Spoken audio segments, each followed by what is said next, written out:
तो अगर आपसे पूछा जाए राजस्थान में गिव अप अभियान आपका कब शुरू किया गया, तो क्या आंसर आप करेंगे? तो 1 नवंबर 2024 को आपका शुरू किया गया था। कब शुरू किया गया? 1 नवंबर 2024 को आपका शुरू किया गया। और अगर आपसे पूछा जाए गिव अप अभियान में आपका कौन सा जिला टॉपर है जिसमें सर्वाधिक अपने नाम वापस लिए हैं, तो ये आपका जयपुर है। कौन सा है? जयपुर जिला जो है यहाँ पर टॉपर है, या तो ध्यान रखना है। अगला सवाल देखिए, निम्न में से किस जिले में बिहार क्षेत्र सर्वाधिक है? तो बिहार क्षेत्र सर्वाधिक आपके कहां पर है, यहाँ से पूछा गया है, तो ये आपके कहां पर हो जाएंगे दोस्तों? कोटा में यहाँ पर हो जाएंगे। ऑप्शन के हिसाब से देखा जाए तो कोटा का राइट आंसर होगा। लेकिन अगर आपसे पूछा जाए बिहार क्षेत्र सर्वाधिक कहां पर है, तो ये आपके सवाई माधोपुर में है। अगर आपको सवाई माधोपुर ऑप्शन में दिया जाए तो पहले आप सवाई माधोपुर आंसर करेंगे, उसके बाद आप कोटा आंसर करेंगे। अगला सवाल देखिए, कैंपा योजना किससे संबंधित है?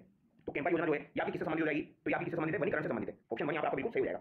अगला सवाल देखिए, राजस्थान में मंदिर मंडल अधिनियम के तहत पंजीकृत मंदिरों की संख्या कितनी है? तो मंदिर मंडल अधिनियम के तहत पंजीकृत मंदिरों की संख्या कितनी हो जाएगी? तो या की 2 है, या याद रखिएगा कौन कौन से हैं। एक तो आपका श्रीनाथ जी का मंदिर है नाथद्वारा वाला, और दूसरा है आपका सांवरिया सेठ जी का मंदिर है चित्तौड़गढ़ वाला। तो ये 2 मंदिर है जो कि आपके मंदिर मंडल अधिनियम के तहत पंजीकृत है। अगला सवाल देखिए, राजस्थान में निम्न में से किस स्थान पर पोटास खनिज के भंडार नहीं है? तो पोटास खनिज के भंडार आपको दोस्तों बीकानेर और हनुमानगढ़ में देखने को मिलेंगे। सतीपुरा है, लाकासर है, बरुसरी है, लेकिन रोहिला पर नहीं है। तो ऑप्शन 4 यहाँ पर आपका सही हो जाएगा। अगला सवाल देखिए, राजस्थान में निम्न में से किस स्थान पर भारत का पहला हार्ड रॉक दुर्लभ मृदा खनिज भंडार मिला है? तो ये काफी इंपोर्टेंट सवाल है, मुझे लगता है ये सवाल आपका डेफिनेटली करंट अफेयर में पूछा जाएगा। तो पहला हार्ड रॉक दुर्लभ मृदा खनिज भंडार आपका कहां पर मिला है? तो ये भाटीखेड़ा बालोतरा में आपको मिला है, और भारत का पहला है, इसी वजह से ये आपका इंपोर्टेंट हो जाता है। तो अगर आपसे पूछा जाए भारत का पहला हार्ड रॉक दुर्लभ मृदा खनिज भंडार कहां पर मिला है, तो भाटीखेड़ा बालोतरा में मिला है। अगला सवाल देखिए, राजस्थान में निम्न में से किस स्थान पर इस वर्ष संभाग स्तरीय राजकीय आवासीय वेद विद्यालय खोला गया है? तो संभाग स्तरीय राजकीय आवासीय वेद विद्यालय आपका कहां पर खोला गया है? तो ये 4 जगह पर आपका खोला गया है दोस्तों, लेकिन ऑप्शन के हिसाब से देखा जाए तो हाथोद जयपुर आपका राइट आंसर होगा। हाथोद जो ये कहां पर आपका जयपुर में है, हाथोद यहां पर आपका राइट आंसर हो जाएगा। अगला सवाल देखिए, भारत के पहले स्वदेशी प्रक्षेपण यान SLV-3 द्वारा कौन से उपग्रह को अंतरिक्ष में भेजा गया था? तो भारत का पहला स्वदेशी प्रक्षेपण यान कौन सा था? SLV-3 था। पहली बात आपको ये ध्यान रखनी है, कौन सा था? SLV-3 था, और इसमें सर्वाधिक योगदान किसका था? डॉक्टर APJ अब्दुल कलाम का था। तो SLV-3 जो है इसके द्वारा कौन से उपग्रह को अंतरिक्ष में भेजा गया था? तो ये आपकी 1980 की बात हो जाएगी। इस समय आपका रोहिणी को भेजा गया था। ऑप्शन पर यहाँ पर आपका करेक्ट होगा। तो याद रखिएगा SLV-3 के द्वारा किसको भेजा गया? आपके रोहिणी को भेजा गया था। ठीक है, इंपोर्टेंट है, पूछा जा सकता है। अगला सवाल देखिए, पुस्तक the two plans promises performance prospects के लेखक कौन है? तो ये भी आपकी इंपोर्टेंट बुक है। The two plans promises performance prospects के लेखक आपके कौन हो जाएंगे? तो पंडित दीनदयाल आपके उपाध्याय हो जाएंगे। यहाँ पर ऑप्शन पर आपका करेक्ट होगा। अगला सवाल देखिए, राजस्थान सरकार द्वारा प्रदेश में पंडित दीनदयाल उपाध्याय अंत्योदय संबल पखवाड़ा निम्न में से किस अवधि में चलाया गया? तो अगर आपसे पूछा जाए दीनदयाल उपाध्याय अंत्योदय संबल पखवाड़ा आपका किस अवधि में चलाया गया? पखवाड़े का मतलब हो जाएगा 15 दिन तक आपका चलाया गया था। ठीक है, यानी महीने में 2 पखवाड़े आपके होते हैं, तो यहाँ पर चलाया गया 24 जून से 9 जुलाई तक। ऑप्शन 2 यहाँ पर आपका करेक्ट होगा। अगला सवाल देखिए, राजस्थान बजट 2025-26 में बेलों से खेती योजना जिसके अंतर्गत पात्र किसान को प्रतिवर्ष दी जाने वाली प्रोत्साहन राशि कितनी है? तो प्रतिवर्ष दी जाने वाली प्रोत्साहन राशि कितनी हो जाएगी आपकी? यहाँ से पूछा गया है, अगर आप बेलों से खेती करवाते हो तो आपको प्रतिवर्ष दी जाने वाली प्रोत्साहन राशि कितनी होगी? तो आपकी 30,000 होगी। ऑप्शन पर यहाँ पर करेक्ट होगा। इंपोर्टेंट सवाल है, 30,000 आपको याद रखना है। अगला सवाल देखिए, भंडदेवरा मंदिर किस जिले में आपका स्थित है? तो भंडदेवरा मंदिर आपका किस जिले में स्थित है? या आपका एक शिव मंदिर है, या आपका 12 जिले में स्थित है। ऑप्शन 1 यहाँ पर आपका सही होगा। भंडदेवरा मंदिर का निर्माण जो है ये पंचायतन शैली में हुआ है, और इसका निर्माण किसके द्वारा कराया गया? तो मल्ले वर्मा के द्वारा इसका निर्माण कराया गया था, आप याद रखिएगा। अगला सवाल देखिए, राजस्थान सरकार द्वारा पंडित दीनदयाल उपाध्याय गरीबी मुक्त गांव योजना में प्रथम चरण में कितने गांवों का चयन किया गया?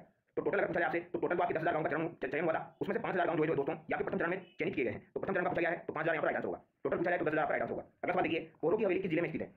तो अगर आपसे पूछा जाए पोहरों की हवेली आपकी किस जिले में स्थित है दोस्तों, तो ये कहां पर हो जाएगी? आपकी झुंझुनू, हनुमानगढ़, सीकर, चूरू। तो ये आपकी झुंझुनू में हो जाएगी, आपको ध्यान रखना है। तो पोहरों की हवेली आपकी कहां पर है? तो ये आपकी झुंझुनू में हो जाएगी। अगला सवाल देखिए, दर्शनीय पर्यटन स्थल चाचा कोटा राजस्थान के किस जिले में स्थित है? तो चाचा कोटा जो है दोस्तों ये आपका राजस्थान के किस जिले में स्थित है, आपसे पूछा गया है। इंपोर्टेंट है, चाचा कोटा जो है ये बांसवाड़ा जिले में स्थित है। इंपोर्टेंट है, ऑप्शन 1 यहाँ पर आपका सही हो जाएगा। ठीक है, तो चाचा कोटा अगर पूछा जाए आपसे तो क्या आंसर करोगे? बांसवाड़ा आंसर करना। ठीक है, एक सवाल मैं आप लोगों के लिए छोड़ता हूं, आप लोग कमेंट करके बताना दोस्तों, जो आपका बेनेश्वर धाम है यानी बेनेश्वर मेला जो लगता है ये आपका कब लगता है, ये आपको बताना है। बेनेश्वर मेला आपका कब लगता है, ये आप कमेंट करके बताएंगे। ठीक है, अगला सवाल देखिए, राजस्थान कितने आभा आईडी बनाकर देश में दूसरे स्थान पर है? तो आभा आईडी बनाने के मामले में राजस्थान जो है ये कौन से स्थान पर है? पहली बात आपको ये ध्यान रखनी है, कौन से स्थान पर है? दूसरे स्थान पर है। तो राजस्थान आभा आईडी बनाने के मामले में दूसरे स्थान पर है। आभा आईडी जो है ये कितने अंकों की होती है? तो 14 अंकों की आपकी आभा आईडी होती है। ठीक है, तो राजस्थान ने कितनी आभा आईडी बनाई है? तो लगभग 6 करोड़ के आसपास। ठीक है, 6.23 करोड़, आपको ध्यान रखना है। ऑप्शन पर यहाँ पर आपका सही होगा। अगला सवाल देखिए, राजस्थान में वर्ष 2023-24 में कितनी ग्राम पंचायतों को टीबी मुक्त घोषित किया गया? तो 2023-24 की अगर बात की जाए तो 586 ग्राम पंचायत आपकी ऐसी है जिनको टीबी मुक्त घोषित किया गया है। और अगर आपसे 2024 की बात की जाए तो 2024 में कितनी हो जाएगी? तो 3355 आपकी हो जाएगी। ठीक है, ये तो आपकी 2023 की है, और 2024 की पूछी जाए तो 3355 यानी 3,355 ग्राम पंचायत आपकी ऐसी है जिनको 2024 में आपके टीबी मुक्त घोषित किया गया है। और 2023 का सवाल यहाँ पर पूछा गया तो 586 यहाँ पर राइट आंसर होगा। अगला सवाल देखिए, राजस्थान सरकार की एक जिला एक उत्पाद योजना में जिला व उत्पाद का कौन सा युग्म सही है? तो जिला और उत्पाद का कौन सा युग्म यहाँ पर आपका सही है? थेवा कला आभूषण चित्तौड़गढ़ दिया गया है, काशीदाकारी बाड़मेर है, चावल 12 है, लहसुन उत्पाद आपका भरतपुर है। तो देखिए, चावल जो है आपका कहां का हो जाएगा? चावल आपका बूंदी का है। चावल कहां का हो जाएगा? बूंदी का है। 12 का क्या हो जाएगा? आपका लहसुन हो जाएगा। 12 का लहसुन हो जाएगा, भरतपुर का आपका सरसों हो जाएगा, बाड़मेर का काशीदाकारी बिल्कुल यहाँ पर सही दिया गया है। ऑप्शन सेकंड यहाँ पर आपका सही हो जाएगा, क्योंकि यहाँ पर सही पूछा गया है। ठीक है, थेवा कला कहां पर है? ये प्रतापगढ़ का हो जाएगा। अगला सवाल देखिए, निम्न में से राजस्थान के किस क्रिकेट खिलाड़ी ने अंतरराष्ट्रीय टेस्ट क्रिकेट मैच नहीं खेला है? तो किसने अंतरराष्ट्रीय टेस्ट क्रिकेट मैच नहीं खेला है? हनुमंत सिंह ने भी खेला है, गगन कोड़ा ने खेला है, पंकज सिंह ने खेला है, पी कृष्ण कुमार ने यहाँ पर नहीं खेला है।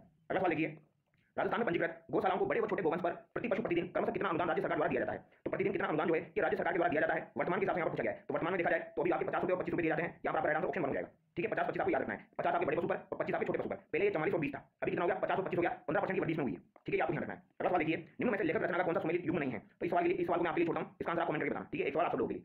अगला सवाल देखिए, राजस्थान के संस्कृत विद्वानों को उनकी रचना का कौन सा युग्म सुमेलित नहीं है? तो राजस्थान के संस्कृत के जो विद्वान है और उनकी रचना का कौन सा युग्म यहाँ पर आपका सुमेलित नहीं है? भट्ट मथुरानाथ शास्त्री, जयपुर वैभव, कालिदास मेघदूतम, पंडित अंबिका दत्त व्यास, गुप्ता शुद्धि प्रदर्शनम और मधुसूदन ओझा शिशुपाल वदम। तो शिशुपाल वदम जो है किसके द्वारा लिखी गई है? ये कवि मार्क के द्वारा लिखी गई है, तो ये आपका गलत हो जाएगा। बाकी आपको ध्यान रखना, मेघदूतम कालिदास की है, गुप्ता शुद्धि प्रदर्शनम किसकी हो जाएगी? अंबिका दत्त व्यास की हो जाएगी, और जयपुर वैभव ये आपको ध्यान रखनी है, भट्ट मथुरानाथ शास्त्री की हो जाएगी।